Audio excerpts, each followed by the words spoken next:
이제 이 얘기를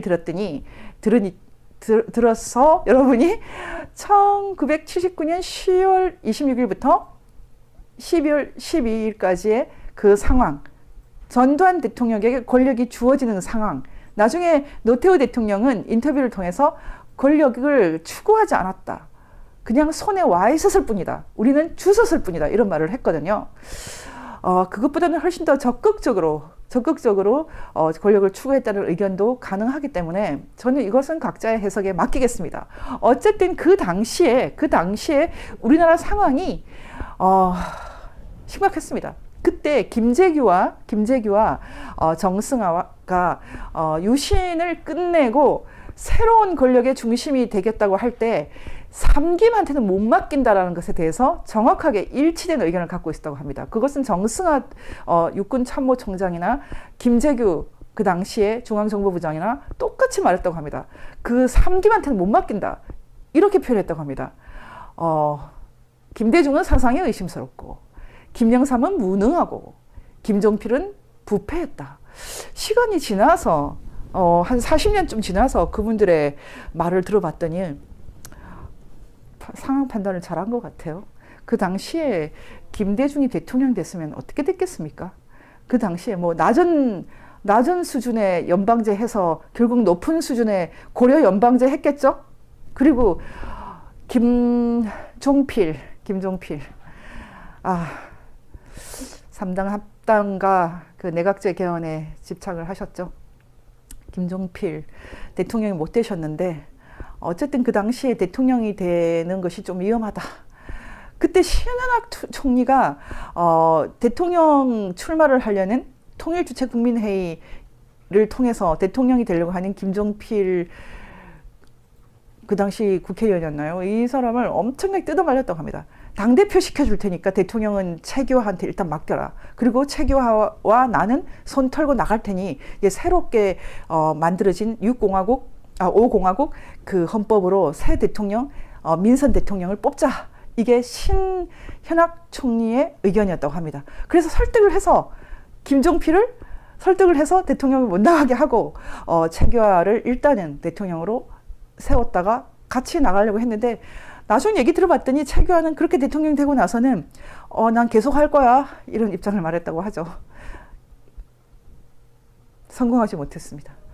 5.18이 최규하의 하야를 좀 더 앞당겼습니다. 그런 상황 속에서 전국으로 비상계엄을 확대할 것인가 아니면 비상계엄을 해제할 것인가 등등 해서 그 위기 상황을 정말 심각하게 바라보는 많은 사람들이 결국은 다수는 일단은 전두환 대통령이 이 상황을 막는 것이 좋겠다라는 의견의 일치를 보았다는 것이 지금까지의 해석입니다. 물론 운동권의 입장에서는 신군부의 국가 위기 관리가 아니라 신군부의 권력 추구였다 이렇게 보고 있죠. 저는 지금 이렇게 생각합니다. 저는 그 당시에 그 국가 위기를 관리했던 분들은 운동권을 지금도 그 운동권 정부 또는 운동권 권력에 대해서 철이 안 들었다.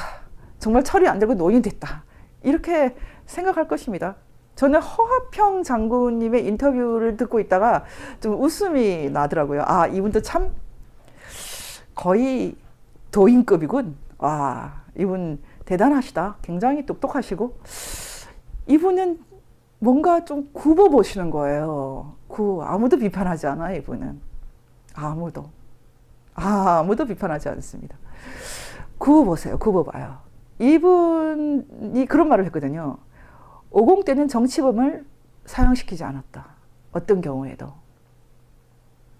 그러고 보니 그런 것 같아요. 그러면은 고문은 있었잖아. 이렇게 얘기할 텐데. 어쨌든, 허화평 장군님 입장에서는 대학생들, 386, 이 세대가 지금도, 아직도 철이 안 들었을 거야. 이 정도 생각하시는 것 같아요. 이 대한민국을 이 정도 만든 건 우리지. 이 허화평 장군님이 가장 자랑스럽게 생각하는 것 중에 하나가 바로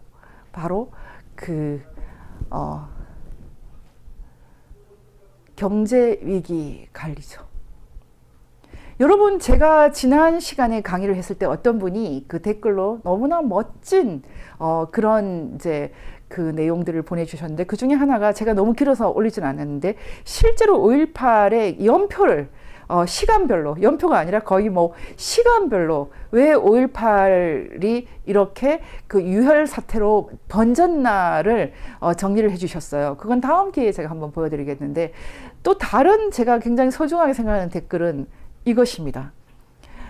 전두환 시대라는 것은 결국은 박정희 대통령의 중화공업과 이것 보십시오. 전두환 대통령 집권 초기 2차 오일 쇼크 충격과 박정희 대통령 중공업 투자에 따른 어려움에 대한민국은 파산 직전이었다. 그때 전두환 대통령은 일본에 가서 안보 무임승차로 발전하였으니 안보 경협 자금 100억 불을 내어놓으라고 하였고, 또 사전에 레이건 대통령도 구워 삶았다. 그리하여 일본은 40억 불과 반도체 장비를 할 수 있는 수출을 하였다. 자빨들아, 알고는 있나? 그리고 7년 단임이 독재냐? 그런 말이 있죠. 실제로 전 세계에서 군부가 스스로 권력을 던진 경우는 없었다. 전두환 대통령이 유일했다.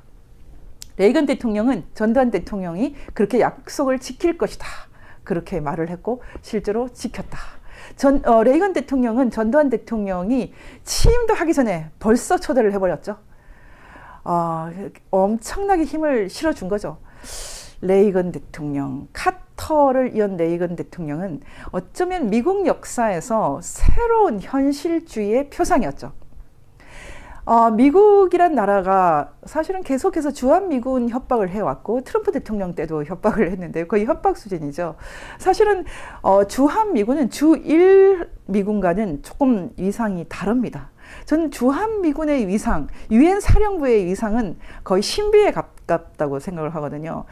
미국 역사상 가장 뛰어난 외교가 중에 한 명이었던 조지 캐넌은 사실은 한반도의 중요성에 대해서는 거의 뭐 중요하지 않다, 그 정도였어요. 나중에 그 6.25 전쟁 직전에 폴 리츠는 사실은 그 반공산주의, 반공으로 우리가 지금 그 세계를 경영을 해야 된다. 말하자면 그 한반도 이남 대한민국의 자유민주주의를 지켜야 된다는 입장으로 선회했지만, 사실은 미국이란 나라는 기본적으로 일본, 독일, 아니면 터키, 이 정도 중요하게 생각했고요. 사실은 대한민국을 뭐 자유민주주의를 지켜주겠다 이런 생각 없었거든요. 이런 것을 미국식 현실주의라고 부릅니다. 그래서 미국은 자유민주주의라는 이념과 현실주의가 부딪힐 때 항상 고민을 하지만 대부분은 이 현실주의에 손을 든다. 그래서 뭐 나중에 대만을 버리고, 실제로 버리는 건 아니지만 어쨌든 대만을 뒤로 보내고 중국과 손을 잡는다. 이런 거 다 미국식 현실주의다, 이렇게 보는 거죠. 그런 미국식 현실주의에서 상당히 중요하지 않은 곳이 대한민국이다. 그런데 바로 그 대한민국을 절대로 놓쳐서는 안 된다고 주장한 인물이 이승만 대통령이었다. 그 결과로 거의 나토에 가까운 수준의 강력한 한미동맹을 만들었고, 그 한미동맹으로 인해서 주한미군이 들어온 것이다. 이런 건 여러분 이때까지 제가 많이 얘기했고 지금 공부가 많이 되어 있어요. 근데 한번 잘 보십시오. 말하자면 미국의 현실주의의 입장에서는 대한민국의 자유민주주의는 별로 안 중요하죠.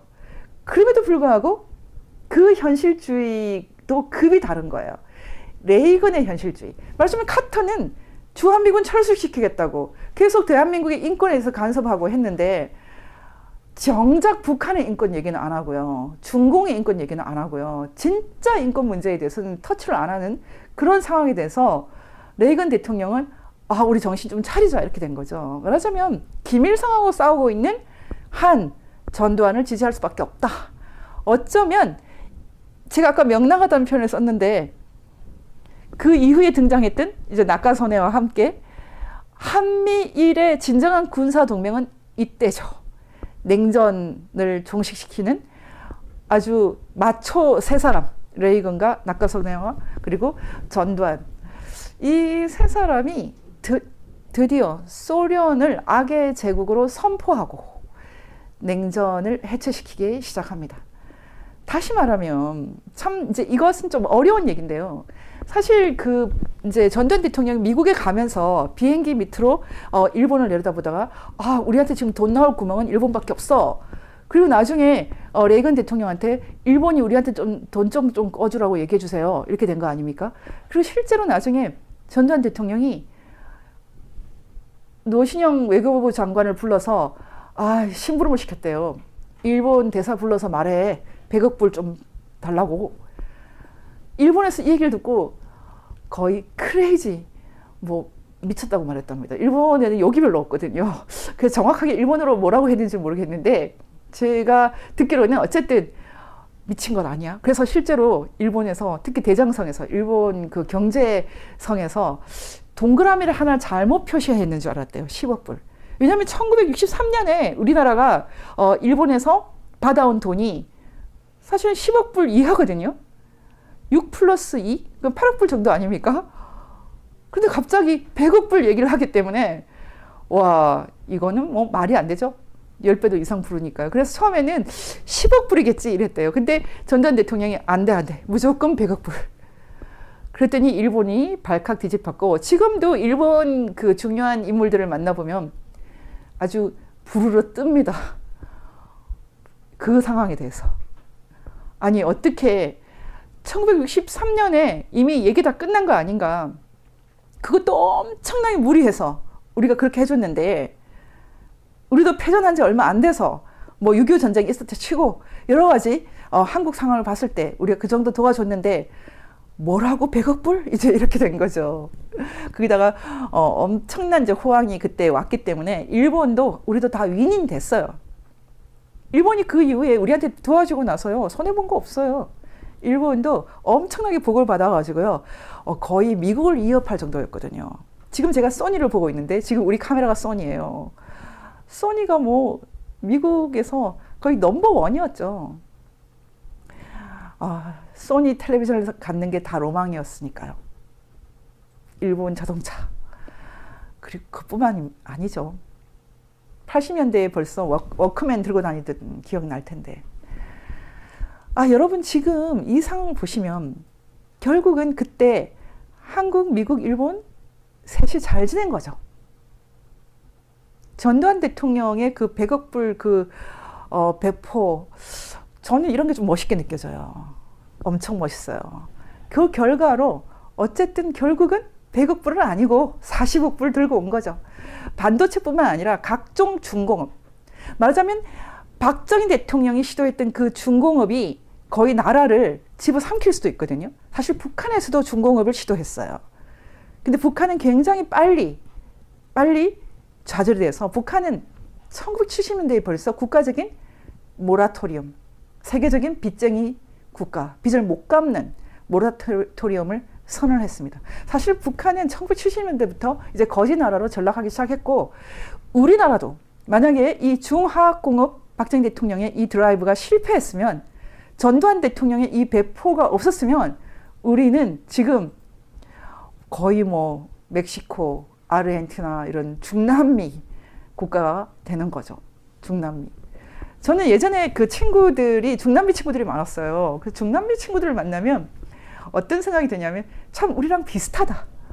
노는 것도 비슷하고 비슷해요. 엄청 친했어요. 근데 그 중남미 친구들 좀 뻥도 심하고요. 제가 차를 잠깐 빌려줬더니 저한테 말도 안 하고 나야가라 폭포까지 놀러 갔다 왔더라고요. 10시간 이상을 운전해서. 그런저런 일이 많았죠. 어쨌든 이 중남미 사람들이 어떤 얘기를 하냐면 한국이 너무 부럽다. 우린 지금 한국, 박정희 따라 배우기를 하고 있다. 그런데 사실은 박정희가 박정희에서 끝나는 게 아닙니다. 박정희의 실패할 수도 있었던 것을 성공으로 이끌었던 것은 바로 전두환의 이 엄청난 배포. 여러분이 제가 오늘 제목을 전두환 낙하손의 머니로 운동 김일성 체제 옹이한 세대 이렇게 썼는데요. 이건 정확한 표현입니다. 정확한 표현이에요. 여러분 이거 이해하셔야 됩니다.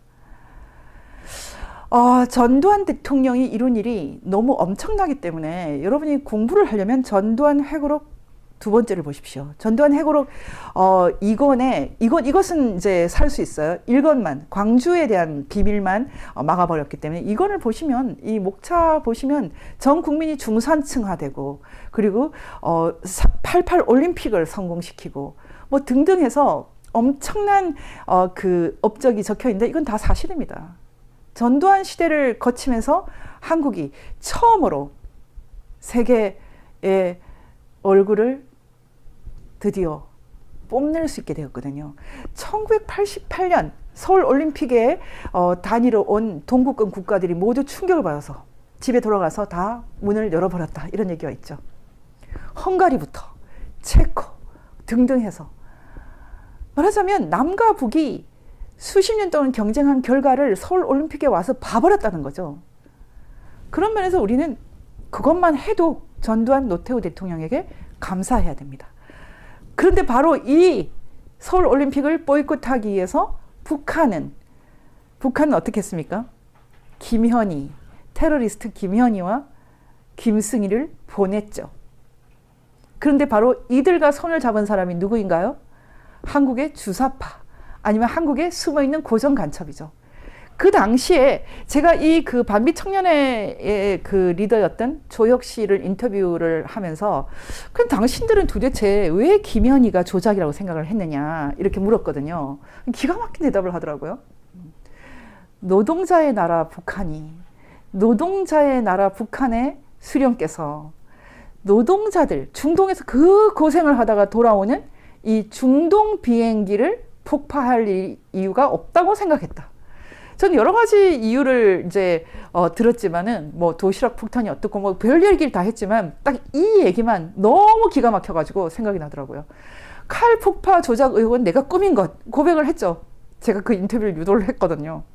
근데 노동자의 나라 북한에서 노동자가 탄 칼 858을 폭파할 리가 없었다. 이야, 참 이 사람들이 이 수준으로 지금도 그런 얘기를 하고 있습니다.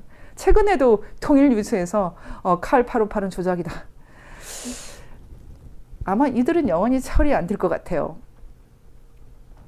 제발 철 들었으면 좋겠는데. 어쨌든 이 반미 청년회가 죽지 않고 살아서 노무현을 대통령으로 만들었죠. 반미 청년회의 안희정, 그리고 안희정 뒤에 있는 뭐 여러 고대 주사파들. 그런데 여러분, 이 고대 주사파 조혁도 사실은 넘버원이 아니에요. 제가 이건 너무 잘 알죠. 제가 그 강철 김영한 주사파의 대부 강철 김영한 전향 사건을 다루면서 사실은 조혁도 강철한테 꼼짝 못하는 걸 봤거든요. 그 강철 김영한이 새로 북한을 민주화시키겠다고 만든 NGO에 조혁, 우상호 등등 해서 늘상 놀러 왔죠. 뭐 당연히 안희정도 왔고요. 그때 제가 이렇게 관찰을 하는데 와, 강철이 여전히 세구나. 1999년에도 여전히 오야붕이구나. 근데 2023년 여전히 제 눈에 강철이 오야붕으로 보입니다. 그래서 저는 지금도 강철과 싸우죠. 하태경은 그 강철 그룹에서 약간 미운 오리새끼 같이 그렇게 취급을 합니다. 하태경 의원은 자신이 정확하게 어떤 위상인지 이제 알고 있을까요? 제가 얘기를 많이 해드려서. 그들의 내막에 들어가면 참으로 마피아와는 또 다른 위계 질서가 있습니다. 전두환 대통령이 박정희의 중화학공업 드라이브, 반도체, 뭐 원자력 등등, 그리고 나중에 노태우 대통령은 이걸 이어받아서 뭐 영종도뿐만 아니라 엄청난 SOC를 구축을 했죠. 노태우 대통령도 그 경제의 관점에서 그 사회 간접 자본, 그리고 마이컴 시대, 마이카 시대, 마이홈 시대 등등 공적이 굉장히 큰, 국민의 삶의 질을 끌어올리는데 엄청난 공적이 큰 대통령입니다. 저는 노태우 대통령을 사실은 이 말은 잘 안 하지만 굉장히 높이 평가한 사람입니다. 하도 동의를 안 하기 때문에 말하기 싫어하는데, 노태우 대통령이야말로 우리나라 그 현대사에서 가장 온유한 사람이다. 물태우라고 하는데, 이분의 시대를 이제 거치면서 우리가 참 많은 것을 얻었다, 이렇게 보고 있어요. 기회가 되면 한번 얘기하겠습니다. 어쨌든 지금 여러분이 이제 제 얘기를 들으면서 많은 것이 정리가 될 텐데, 국가를 맡은 사람들은 그들의 직무, 그들의 커패시티를 다 했어요. 그래서 경제를 살렸어요. 그리고 정치범들에 대해서, 사상범에 대해서도 그 이전 시대보다는 조금 더 관용을 베풀 수 있을 정도로 경제가 좋았어요. 그것이 바로 386 세대를 부양한, 인큐베이팅한 자양분이다. 사실은 일본이 결국은 40억 불을 빌려줬죠. 그 돈으로 한국이 숨을 쉬게 되었습니다. 여러분, 정말 참 여기서 한 가지 짚고 넘어가겠습니다. 일본이 1960년대 중반에 준 돈은 식민지 배상금이었을까요? 일본은 절대 그렇게 생각하지 않습니다. 그러면 낙가소네가 준 40억 불은 식민지 배상금이었을까요?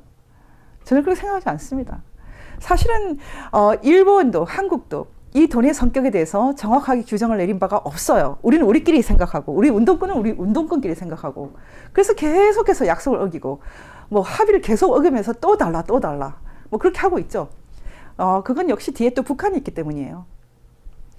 그런데 지금 북한이 뒤에서 계속해서 항일을 가지고, 반일을 가지고 종교를 만들어가지고 체제를 유지하지 않습니까? 그리고 한국에 에이전트를 보내서 계속 항일, 뭐 반일 이런 걸 조장해서 돈을 타내고 있는 건데요. 나중에 이제 기회가 되면 윤미향과 김삼석 그 무리가 왜 정신대 문제, 위안부 문제를 가지고 계속해서 일본과 싸우고 있는지 한번 제가 알려드리겠습니다. 그 배후는 북한입니다. 이제 다 드러났죠. 그리고 지금 이재명 사태도 이 문제와 관련돼 있는 것, 이제 다 드러났죠. 근데 중요한 것은 항일을 가지고 종교를 만든 북한이 어떤 면에서는 일본이 우리에게 자금을 빌려주게 한 또 원인입니다. 이게 참 돌고 도는 것인데, 결국은 우리는 마치 일본에 대해서 안보 경협이라고 그랬거든요.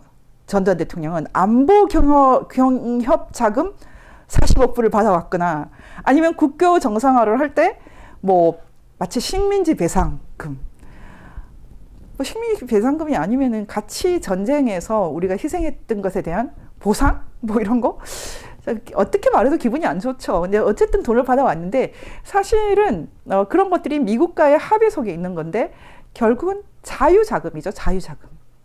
지금 우리가 동지다. 여러분, 이게 정치 영역, 국제정치 영역에서 항상 실리와 명분이 이렇게 부딪히지만, 사실은 실리도 아니고 명분도 아니고요. 그냥 현재의 적이 누구인가, 이게 판단에서 가장 중요한 것입니다. 일본은 그 당시에 이미 일본의 적이, 자유의 적, 소련, 중국, 북한이었기 때문에 한국과 손을 잡을 수밖에 없었죠. 그런 면에서는 전두환 대통령이 전곡을 찌른 겁니다. 안보 경협 자금, 이런 용어를 썼죠. 그렇게 됐으니까 결국은 그 돈은 식민지 배상금이 아니라 자유자금이죠. 자유자금. 그래서 레이건과 다 손을 잡은 것입니다. 이렇게 되다 보니 어쨌든 한국, 미국, 일본은 강력한 안보 동맹, 한미 동맹을 갖고 있었고, 경협을 통해서 경제도 좋았죠. 그러니 체제가 상당히 안정화되기 때문에 이 사상범들, 정치범들을 조금 관용을 갖고 볼 수 있었죠. 그때 저는 대학생이었기 때문에 이 상황을 너무나 잘 알고 있습니다. 전두환, 학살자, 주걱턱 이순자, 이런 것을 우리가 늘 말했죠.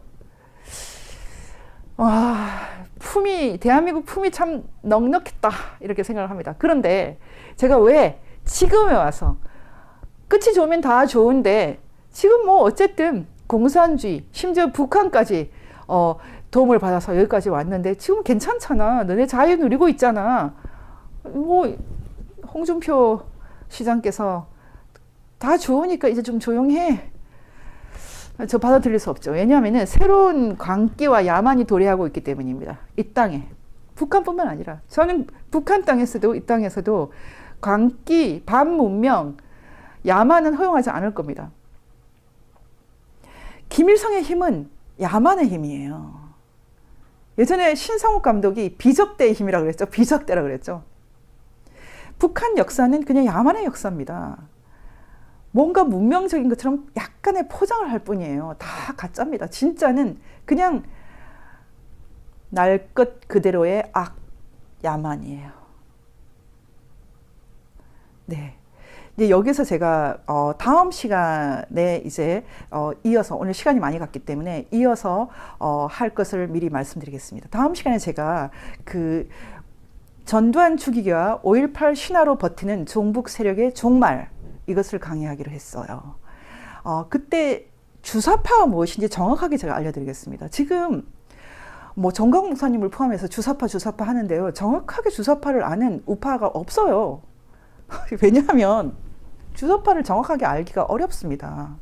사람들이 주사파를 굉장히 우습게 생각하거든요. 주사파는 뭐 빨갱이야. 주사파는 뭐 간첩이야. 그렇게 해서 어떻게 권력을 먹습니까? 노무현 정권은 주사파 정권이에요. 주사파 정권 1기. 그리고 문재인 정권은 주사파 정권 2기. 그리고 주사파 정권 3기가 탄생할 뻔했죠. 이재명. 지금 사실은 준 주사파 정권 3기예요. 왜냐하면 국회를 장악하고 있지 않습니까? 이재명이. 이재명 세력은 아로 세력이거든요. 이석기 세력이에요.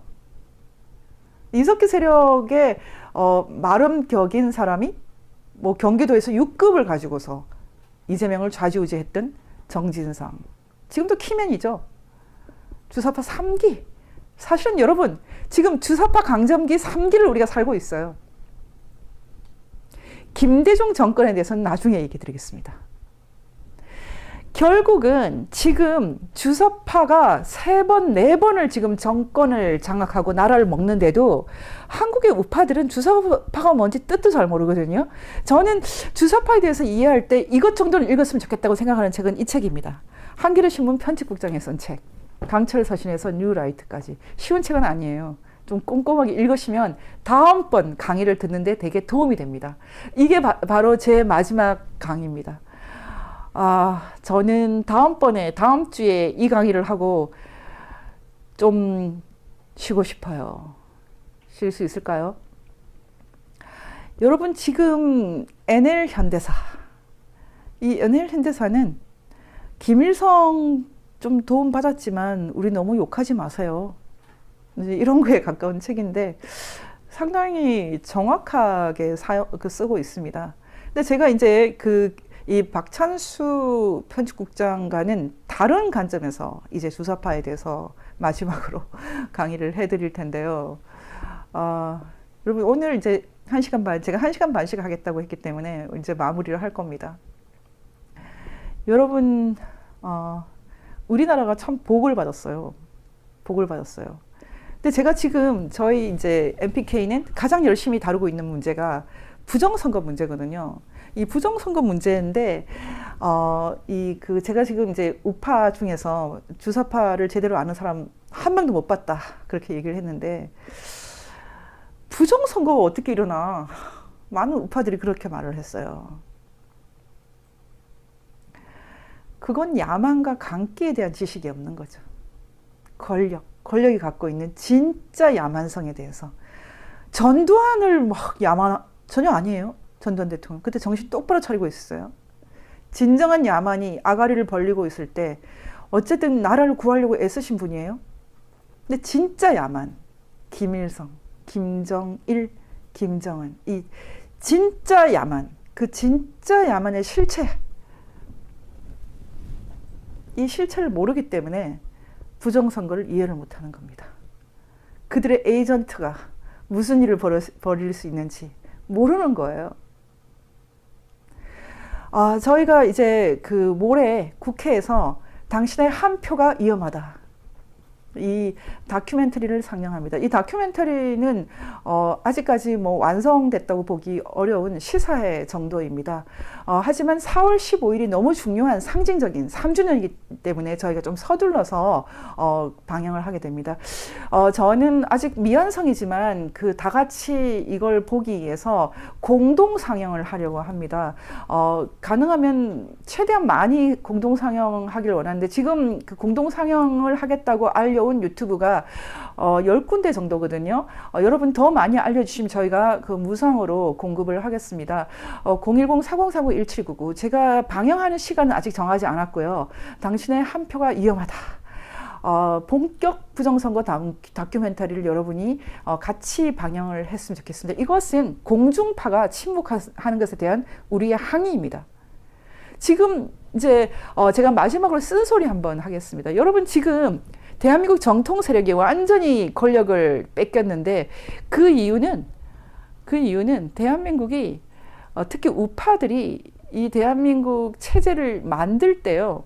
너무 자의식이 강하기 때문입니다. 자기가 너무 중요하기 때문에 셀프 센터드 돼 있기 때문에 자기를 털어내지를 못합니다. 그러니까 늘상 싸웁니다. 어떻게 변희재, 신혜식, 강용석, 김세희, 아휴, 참. 우리가 그래도 기대를 거는 이 신진 우파 농객들이 이렇게까지 싸울 수 있어요? 그리고 부정선거 문제 할 때요. 정말 싸우다 이렇게까지 싸우나 싶어요. 변호사들끼리 싸우고 운동가끼리 싸우고 제가 오죽했으면 아무도 안 만나겠어요. 너무 화가 나서. 그런데 이렇게 우파들이 계속 싸우는 것은요. 사실은 건국 대통령 이승만 대통령을 부정했던 사건. 박정희 대통령도 자의식이 강했어요. 열등감이 강했어요. 예전에 이승만 대통령 우남관을 기정했던 연세대학의 그분 상당히 부호였죠. 3,000평 대저택을 이승만 대통령 기념관으로 기정하신 분이 저한테 여러 차례 그렇게 말씀하시더라고요. 박정희 대통령에 대한 정말 참을 수 없는 분노. 어떻게 이 대통령한테 그렇게 할 수 있느냐. 그분을 말년에 모셔오지도 않고 기념관 하나 세워주지도 않고 대한민국 건국을 이루신 분을 이렇게 홀대할 수 있느냐. 전두환 대통령은 박정희의 아들이나 마찬가지고 실제로 박정희 대통령 원수를 갚아주면서 권력을 얻은 분이에요. 근데 그 전두환 대통령하고 박근혜 대통령은 또 왜 그렇게 싸워대고 그리고 노태우 대통령은 김영삼과 손을 잡고 권력을 유지하느라고 평생의 친구를 백담사로 보내고요. 그리고 이명박 대통령은 뭐가 그렇게 싫어서 박근혜 대통령 탄핵에 가담을 하고요. 지금 뭐 하자는 겁니까? 이런이 남는 게 있습니까? 형체도 없죠. 박근혜 대통령 결국 마무리도 못하고 나가셨어요. 윤석열 대통령이 뭐 5.18을 헌법에 넣겠다는 분이 정통 우파 아니고요. 없죠. 박정희는 박정희대로, 전두환은 전두환대로, 박근혜, 이명박 대통령들부터가 그럽니다. 문재인, 노무현, 김대중 그분들은 그래도 대통령 되기 전에는 몰라도 대통령 되고 나서는 그러지 않았죠. 좌익들이 우리보다 우파들보다 나은 점 이거 하나입니다. 대한민국 우파는 그런 면에서는 백년 하청이에요. 하청. 언제 날이 개겠습니까? 운동을 해보면 북한 인권 운동하는 사람들 자기들끼리 맨날 싸우지. 미국에 갔더니 워싱턴에서 왜 이렇게 싸우냐고 물어보더라고요, 저한테. 탈북자 단체는 탈북자 단체끼리 싸우지요. 부정선거끼리 싸우지요. 정말 와, 말할 수 없는 소름이죠. 그게 이유입니다. 이 나라가 이 모양 요꼴이 된 것.